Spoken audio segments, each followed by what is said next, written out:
기수강생 모임에서 발표를 했다는 분의 첫 번째 물건, 2억을 집어넣는데 10억을 벌었는데 이거 발표할까요? 라고, 그건 사기꾼 같으니까 하지 마라 라고 내가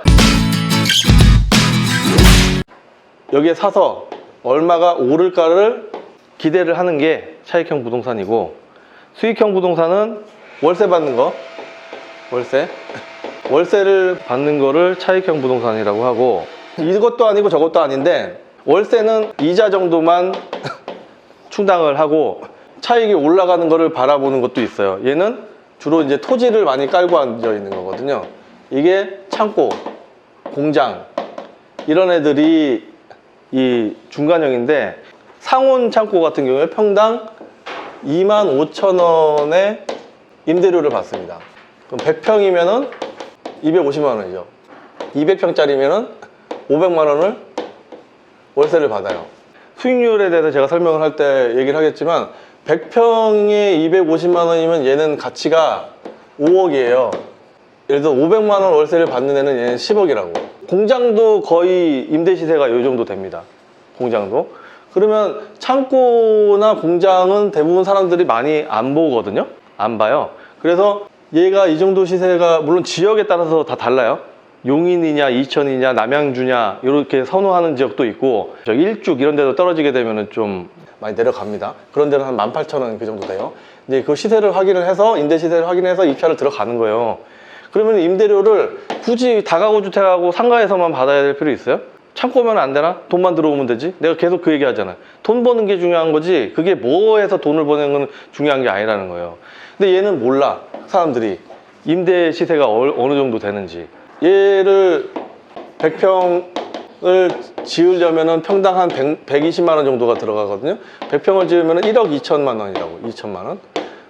땅값 한 2억 정도 하더라도 3억 2천만 원 이 정도면은 건물을 짓는 거죠. 이건 이제 나중에 이제 개발 사업, 신축 사업에 나올 얘기지만, 어쨌든 간에 평당 한 2만 원에서 2만 5천 정도 되는 임대료가 창고하고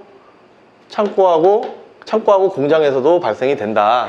그러니까 얘네들도 봐라. 근데 얘네들은 또 뭐가 있냐면, 토지를 많이 깔고 앉아 있기 때문에 이 토지 가격이 상승하는 지역, 예를 들어서 제가 땅 사놨던 배감 같은데, 배감이나 원삼 같은데, 이 원삼 같은 경우에는 좀 이따 나올 거예요. 수강생 중에서 투자를 어떻게 했는지, 어떻게 낙찰을 받은지 나올 텐데, 이런 데는 토지 가격이 뭐 3배씩 5배씩 올랐단 말이에요. 거의 한 1년 만에. 임대료 수익을 받고 있다가 시세 차익도 이제 노리는 거죠. 이게 중간형 부동산이라고 하는 건데, 아까 전에 제가 그 얘기했던 것 중에서 그 3개 중에서 어떤 거를 발표할까요? 라고 이렇게 물어봤다는 사람이 있었잖아요. 두 번째 거를 발표해라 라고 해서 기수강생 모임에서 발표를 했다는 분의 첫 번째 물건, 뭐 얼마 투자했는데 10억을 벌었다, 그거를 발표를 할까요? 그래서 그거는 사기꾼 같으니까 하지 마라 라고 내가 아까 설명을 드렸는데, 그 첫 번째 물건이 이거예요. 그 사람이 용인에 하이닉스 새로 들어오는 그 인근에 공장이 공장으로 안 나왔죠.